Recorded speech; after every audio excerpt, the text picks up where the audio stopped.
관련해서도 국정농단에 대한 것도 거의 잘 들여다보지 네. 못하고 양평고속도로는 말할 것도 없고 뭐 그렇습니다. 등등 있지 않습니까? 그래서 굉장히 중요한 특검이라서 그 어느 때보다 너무나 지금 2차 촉각을 민주기 특검팀 부실한 수사를 해놔가지고요. 그러니까요. 예. 이 건드릴 데가 한두 군데가 아닌데요. 그렇습니다. 예. 그래서 사실은 촉각을 곤두세우고 어떤 사람을 특검에 임명을 해서 다른 거 다 떠나서 수사 의지 그리고 예. 제대로 된 수사를 해낼 수 있는 리더십이 있는 사람이냐 이거를 골라내는 게 굉장히 민주당에게 중요한 예. 과제였는데 하필이면 이제 이런 사람이 딱 됐고 알고 보니까 논의 과정도 굉장히 부실했고 예. 그리고 이제 저희들 취재하면 이제 이성윤 라인이다 예. 이제 이런 걸로 굉장히 그냥 덮어놓고 믿고 그냥 갔던 거 아니냐. 그러니까 검증이라는 표현이 정확한지 모르겠지만 인사하는 과정에 있어서의 부실이 상당히 심각했던 거 아니냐라는 예. 비판이 당내에서 계속 제기가 되는 겁니다. 그래서 지금 청와대 분위기 어떻습니까? 뭐 청와대는 어제 예. 제가 쭉 취재를 했을 때 일단 뭐 이게 정치적 음모론이 더 막 활개를 쳤잖아요. 예. 어제만 하더라도 뭐 알고 그런 거 아니냐. 그리고 또 알고 그랬다 그러면 이거는 대통령에 대한 모독인 예. 거다. 뭐 다 떠나서 김성태 쌍방울 김성태 회장의 변호인을 맡았던 사람을 추천하는 것 자체는 납득할 수 없는 예. 거다. 뭐 이런 거였는데요. 제가 청와대 고위 관계자에게 직접 확인을 했더니 이제 과정에 대해서 디테일을 쭉 설명을 예. 해주는데 일시당초 이 전준영 변호사가 예. 민주당으로부터 추천이 되어 와서 또 그 권창현 변호사 두 사람을 놓고 민정 라인에서 검증을 쭉 했는데 그 본인의 주장은 그냥 이름만 걸쳐놓은 네. 거고 실질적으로 뭐 적극적으로 관여 개입하지 않았다라고 주장은 하지만 인사검증을 민정 라인에서 해보니 그 정도 수준은 아닌 것으로 확인이 개인적으로 되었다. 더 적극적이었다. 네, 그렇죠. 그래서 이분은 하기가 곤란하다라는 게 종합이 돼서 공욱 민정수석이 청와대 고위 관계자에게 이걸 좀 당쪽에 전달을 해달라라고 요청을 했대요. 왜냐하면 거의 당연히 민주당이 추천한 특검 후보를 대통령이 임명해야지 왜 조국혁신당을 이것도 뭐야 이러면서 정치적 해석이 굉장히 많이 있지 않았습니까? 뭐 이거 합당하라는 뜻 아니야 뭐 이런 그래서 정치적 해석을 경계한다라는 피지도 어제 나오기도 하고 그랬었는데요. 그래서 그 배경을 미리 좀 설명을 해줘라 라고 해서 청와대 고위 관계자가 정청래 대표에게 직접 연락을 해서 이만저만해서 전준철 변호사는 곤란하다라는 판단이 내려졌다. 아직 발표하기 전인데 그 내용을 좀 알고 계시라라는 팁을 줬다는 거죠. 정청래 대표가 깜짝 놀라면서 그런 사실이 있었냐 몰랐다라고 얘기를 했대요. 그래서 일각에서 있는 것처럼 마치 정청래 대표가 알고 대통령을 모독하기 위해서 뭐 전준철 변호사를 추천한 거 아니냐라는 것은 사실에 부합하지 않는다고 청와대 고위 관계자가 확인을 언론에 해준 겁니다. 그럼에도 불구하고 청와대 측에서 보기에는 섭섭할 거 아닙니까? 왜 이렇게 이런 걸로 문제를 일으키지 하는 생각은 들 수 있는 거 아닙니까? 그렇죠. 그래서 이제 경로 얘기가 나왔죠. 경로설이 나왔는데 보도에도 약간 있는 것 같은데요. 뭐 경로 그때 이런 얘기가 나왔는데 그 부분에 대해서도 청와대에서는 왜 윤석열 때 쓰던 표현을 기자들이 갖다 그냥 쓰느냐. 경로 극대노는 아니고 다만 대통령의 판단은 뭐 이런 사람을 추천하냐 정도였다라는 것이에요. 그래서 그런 생각은 들 거 아니에요. 그렇죠. 수준에 보면 왜 이런 사람을 추천했지? 그렇죠. 뭐 그런 얘기가 있고 제가 뭐 또 공개하기는 어려운데 청와대 사정에 밝은 한 핵심 관계자는 동욱 민정수석 라인도 잘 몰랐다.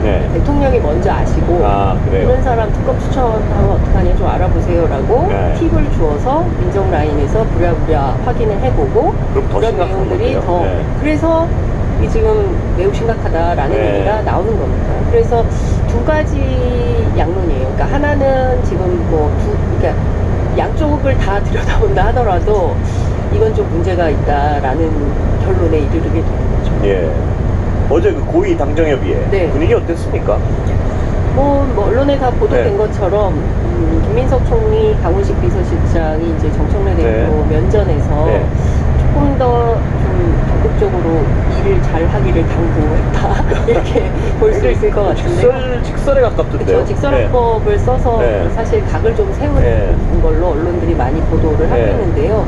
근데 그럼에도 불구하고 세 분은 굉장히 각별하고 가까운 사이이고 정치가 좀 잘 됐으면 좋겠는데 그게 안 되니까 특히 이제 과정과 절차에서 생략하거나 좀 부수적 바뀐 상황으로 처리함으로 인해서 왜 이렇게 쓸데없는 설왕설래를 계속 예. 믿는 거야. 예. 이 부분에 대해서 매우 정치하지 못하다라는 비판을 듣고 있고, 실제 양갈래로 나눠져서 뭐 당원이면 당원, 지지자면 지지자, 뭐 댓글창을 무서워서 열어볼 수가 없을 네. 정도로 지금 갈등적 상황이지 네. 않습니까?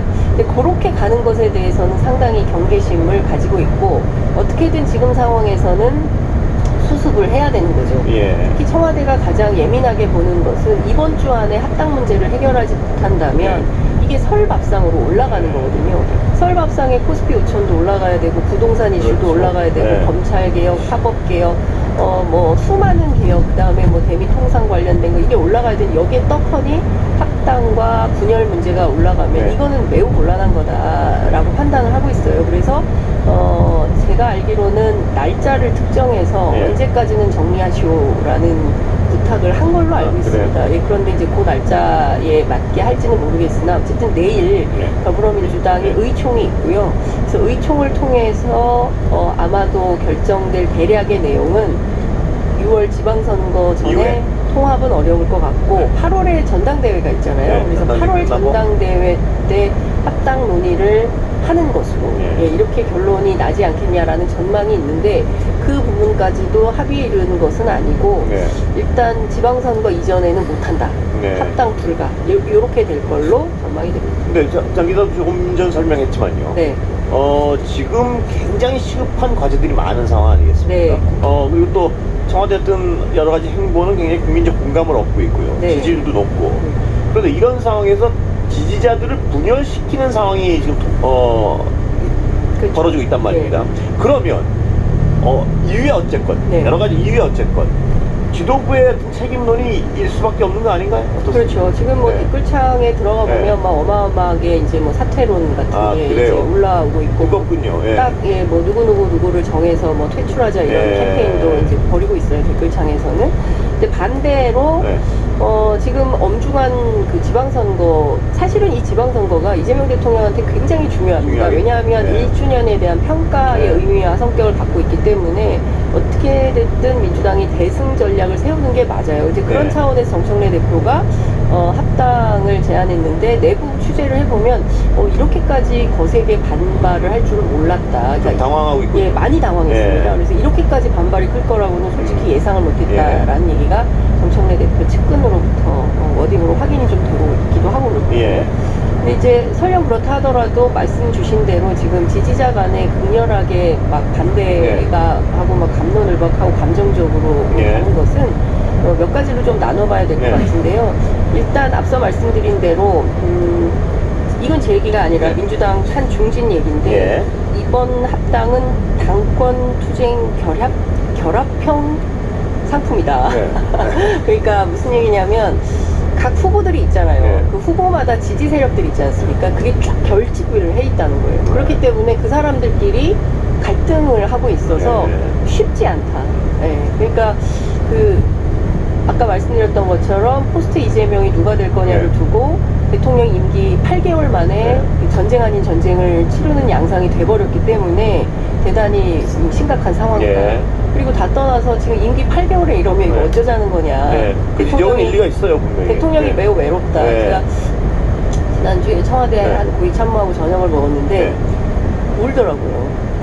눈물을 그래요? 흘리는. 네. 네, 대통령은 매우 외롭다. 그러니까 지금 막 새벽에 X 올리시고 그러잖아요. 네. 네. 부동산 문제 관련해서 지지 네. 않겠다. 뭐 투기꾼들 뭐 이번에는 확실히 잡는다. 막 네. 이렇게 해서 막 잘한다 국민 여론은 있는데, 지금 이럴 상황이냐는 거죠. 예를 들어서 부동산 정책에 대해서 구체적이고 분명하고도 명징한 정책을 딱 내놓으면 예. 그 당에서 입법적으로 좀 뒷받침 바로 그러니까요. 하고. 예. 그 오죽하면 대통령이 이제 국무회의 하시다가 지금 뭐 입법이 20%밖에 안 돼가지고 답답하다 이런 얘기를 네. 했잖아요. 그러면 입법으로 백업해줄 역할을 좀 해줘야 되는데, 예. 지금 당에서는 각자 원하는 지지 세력이 쫙 결집을 해가지고 당권 투쟁을 하고 있으니, 예. 앞서 말씀드린 대로 마음이 콩바대가 있으니까 전반적으로 핸들링해야 될 주요 이슈들을 네. 고스란히 놓치고 있다. 근데 예. 중요한 것은 이렇게 되면 윤 어게인 세력들이 좋아하는 거예요. 좋아하는 거죠. 그렇죠. 네. 그리고 반격하고 얼마나 화장실 문 닫고 웃고 네. 있겠습니까? 네. 저봐 저 사람들 저렇게 분열해서 망하고 있어. 네. 그러니까 우리 하고 싶은 대로 막 하면 돼. 라는 계산을 하게 될 텐데, 네. 평범한 시민들은 이게 우려되고 걱정되는 겁니다. 그렇습니다. 그러니까 예. 평범한 시민들은 이런 말씀하세요. 아니 지금 저거 가지고 싸울 때예요? 예. 아직 내란 청산도 안 됐는데 예. 그렇지 않습니까? 그러니까 저는 언론으로서 봐도 말입니다. 네. 각자의 입장은 이해가 되는 부분이 있어요. 그러나 저게 저렇게 감정적으로 싸울 문제인가 지금 이런 생각을 분명히 피할 수가 없어요. 이런 그렇습니다. 비판적인 생각을. 네. 예. 이 과정에서 사실 조국혁신당 같은 경우에는 의문의 일패를 당하고 있다라는 예. 분석도 나옵니다. 그러니까 그 합당을 제안한 거는 정청래 대표인데 예. 이 수습을 해야 되는 주체는 또 조국혁신당이 예. 돼버리고 그 과정에서 뭐 색깔론에 음모론에 사실 이제 그 특정 최고위원이 네. 날마다 페이스북에 올려서 네. 비판하는 비판하는 내용은 네. 민주당 당원들이나 지지자들이 동의하기 조금 어려운 색깔론들 아니겠습니까? 예. 사회주의네, 뭐 인민민주주의네, 뭐 혁명을 도를 좀 하자는 넘어선 것 같아요. 그렇죠. 예. 근데 지난주에도 말씀드렸던 것처럼 이렇게 가서는 안 된다라는 예. 것이죠. 그리고 민주당 안의 전략가들은 이런 평가도 합니다. 예. 이제 어제 조국혁신당 조국 대표도 이제 그와 비슷한 맥락의 발언을 했는데요. 예. 다 합쳐도 지난 그 대선에서 예. 그러니까 0.9%밖에 차이가 안 났다는 거죠. 네. 왜냐하면 이진수 후보가 8%를 예. 했고 이제 김문수 후보가 41%를 했기 때문에 탄핵을당해서 물러갔는데. 그렇죠. 예. 네, 그런 상황을 보면 이번 선거 전략을 어떻게 짜야 되느냐라는 네. 거 굉장히 중요한데 그런 고민 없이 그냥 그 각 계파별로 자기 정치에 골몰하다가 예. 중요한 쟁점을 다 잃어버리는 거 아니냐 이제 이런 비판을 내부에서 근데 하고 그 있습니다. 부분에 대한 위기감은 분명히 있어야 될 것 같은데요. 여권에서 말이에요. 실제로 이게 예. 제일 중요한 거죠. 지금 예. 자기 정치할 때가 아니라 예. 아니 이 정부가 성공하지 못하면 무사할 수 있겠습니까? 예. 그러니까 저는 대의가 뭐냐. 예. 지금 민주당 정치인들이 집중해서 검토하고 들여다보고 확인하고 판단해서 밀어야 할 의제가 네. 뭔지 그거를 좀 중심적으로 봐야 되지 않을까 싶습니다. 예. 이게 만약에 정말 야당이 말입니다. 네. 정상적인 야당이라면 지금 굉장한 위기 상황으로 빠질 상황인데요, 보면. 예. 근데 야당이 워낙 비정상적인 상황이라서 지금 그래서 이렇게 맘대로 하는 건가요, 지금? 예, 이 분열이? 그런 거 같지는 않고요. 그러니까 뭐 제가 예. 보기에는 야당복은 있는 것 같다. 라는 예. 얘기를 이제 민주당 안에서 하는 야당도 큰 분들. 폭이에요, 지금 보면. 예, 이 그렇습니다. 여당 쪽에서 보면. 예. 그래서 뭐 거기도 자중질환이고 여기도 자중질환이 이어서 그런지 이제 그 홍준표 시장이 오늘 또 페이스북에 뭐 글을 예. 예, 올리기도 했던데 제가 보기에는 그 엄중한 현실은 예. 내란을 아직 청산하지 못했다는 그게 것이고 국민 입장에서 가장 중요한 그렇죠. 것이죠. 예. 19일 날 있을 재판에서 내란 속의 윤석열이 어떤 선고를 받게 될지도 예. 현재는 확언하기 어려운 상황 예. 아니겠습니까? 최근에 있는 이제 무죄 릴레이를 예. 보면 굉장히 심각하게 우려할 만한 상황이에요, 보면. 그렇습니다. 재판들의 어떤 그 흐름을 보면요. 예. 그래서 그 다시 한번 꼼꼼하고 촘촘하게 내란 청산에 대한 각을 세우고 예. 내부를 좀 정돈할 때가 아닌가 싶습니다. 예. 지금 정말 이렇게 감정적으로 여권에서 분열하고 해서 네. 지금 할 일이 너무 많아 보이는데, 아무리 봐도. 아니, 그럼요. 예. 근데 지금 사실 검찰 개혁만 하더라도 예. 그 중수청, 공소청, 법안 문제가 지금 뭐 어디로 갔는지 없고 보안수사 예. 문제 어떻게 할 건지에 대해서도 그냥 쟁점이 그냥 뭐 어디로 간 건지 알 수가 없는 상황인 거고. 예. 그리고 민생 법안들 걸려 있는데 그 부분도 지금 어떻게 되는 건지 확인도 잘 안 되고 있는 법 거죠. 여건을 정신 차려야 될 때가 같습니다. 그렇습니다. 예, 여기까지 듣겠습니다. 장윤성 기자, 고생했습니다. 네, 감사합니다. 네, 예고드린 대로 국민의힘 조용술 대변인 모시고 얘기 나눠보겠습니다. 어서 오십시오. 예, 안녕하세요. 자, 한동훈 전 대표 요새 콘서트 하고 있는데 어떻게 평가하십니까? 뭐 규모는 굉장히 좀 크게 하셨더라고요. 예. 근데 이제 뭐 실제로 당 내에서는 크게 이야기는 안 나옵니다. 네. 전체적으로 뭐 이야기는 안 나오는 것 같고, 예. 뭐 이제 그분이 이제 뭐 자기 정치를 위해서 뭐 콘서트 하는 거에 대해서 뭐라고 할 수는 예. 없겠죠. 예. 예. 그런데 아니, 제가 뭐라고 할 수는 없는데 그 평가, 정치적 어떤 효과나 정치적인 파괴력에 대한 평가는 어떻습니까? 저는 좀 제한적일 거라고 예. 봅니다. 왜 그렇습니까? 왜냐면 이제 보통 정치인이 그런 대규모의 어떻게 보면 무력 행사, 일종의 아니면 대규모 집회 예. 이런 걸 할 때는 분명한 목적이 있어야 되거든요. 이제 나 건재하다를 보여주는 게 아니라 특히 이제 한동훈 이제 전 대표 같은 경우는 이제 대선 투자급으로 우리가 분류를 하고 있지 않습니까?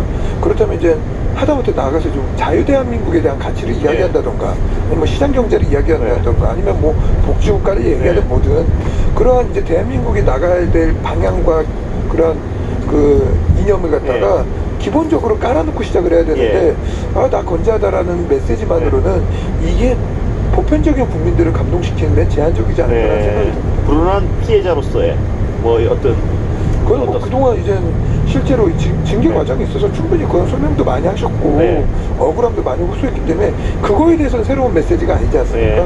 그렇기 때문에 정치인이 총력 그러한 그 집회를 할 때는 분명히 그거 있어야 되는 거라고 봅니다. 그 새는 어떻습니까? 꽤 크지 않습니까? 지금 그 새를 과시하는 건데 새는 크지 않습니까? 그 시기가 크죠. 적다고 할 수는 없죠. 근데 제가 여쭤보는 겁니다. 새는 크다는 걸 보여줬습니다. 어떤 측면에서는. 근데 이 지금 안 그래도 지형상 불리한 상황에서 야권이요. 그 정도 큰 새를 띄워놓고 선거를 치러야 되는데 약간의 뭐 문제는 없습니까? 저는 뭐 그걸 다 떠나서 그 정도의 대규모 집회를 이제 한 경우가 이제 뭐 민주노총도 그렇게 하고 있고 그리고 뭐 이제 전광훈 전 목사라던가 아니면 세이브코리아라던가 그보다 더 많은 숫자들이 모였었죠. 이제 그거는 이제 자신들이 이제 관철하는 내용들의 새를 보여주는 것이지 이게 이제 정치적으로 제너럴이 되는 데는 좀 한계가 있지 않나라는 생각을 하고 아까 방금 말씀드렸던 것 같이 분명히 그러한 대규모 집회는 목적과 방향과 비전 설정이 저는 따라야 된다고 보고 있습니다. 저도 안 가봐서 뭘 주장하는지 제가 잘 못 들어 아직까지 기사를 못 봤는데 저도 꼼꼼히 봤는데 기본적으로 이제 우리가 뭐 원내 이제 교섭단체 대표연설을 하면은 그 당대표가 얘기하는 그런 방향들이 있잖아요. 그래서 장동현 대표도 최근에 그렇게 쭉 얘기해놓고 영수회담 이렇게까지 이런 제안들이 있어야 되는 게 맞는데 지금 뭐 기본적으로 그게 있다 하더라도 언론에서 이렇게 보도가 된다는 거는 확실히 이제 파급력 있는 이제 비전 제시가 안 나왔다는 거. 그래서 그런 부분에 대해서는 좀 칼을 갈아야 될 필요가 있지 않을까라는 생각을 합니다. 한동훈 전 대표의 말, 제 팔 꺾여서 그만둘 것이란 기대는 접으라. 김옥균 프로젝트 거론하고 이건 어떻게 생각하십니까?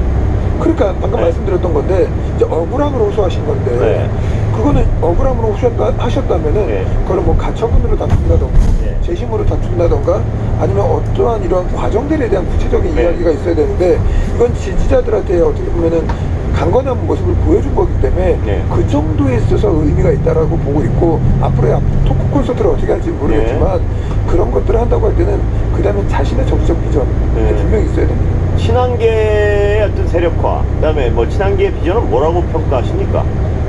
제가 그게 잘 모르겠어가지고 계속적으로 이제 당의 변화와 이제 보수의 변화를 이야기하는데 그리고 이제 뭐 계엄이라든가 탄핵에 대한 입장은 알겠어요. 그거는 이제 찬반에 대한 입장이니까 그건 비전 제시가 아니거든요. 그러면 이 계엄 사태를 겪고 그리고 어떻게 보면 이재명 정권의 독주에 대해서 내가 대한민국의 비전을 이렇게 끌고 가겠다라는 비전을 얘기해줘야 되는데 아직까지 그 이야기가 계속 안 나오고 있다는 거예요. 보수의 정상화, 이게 비전 아닌가요?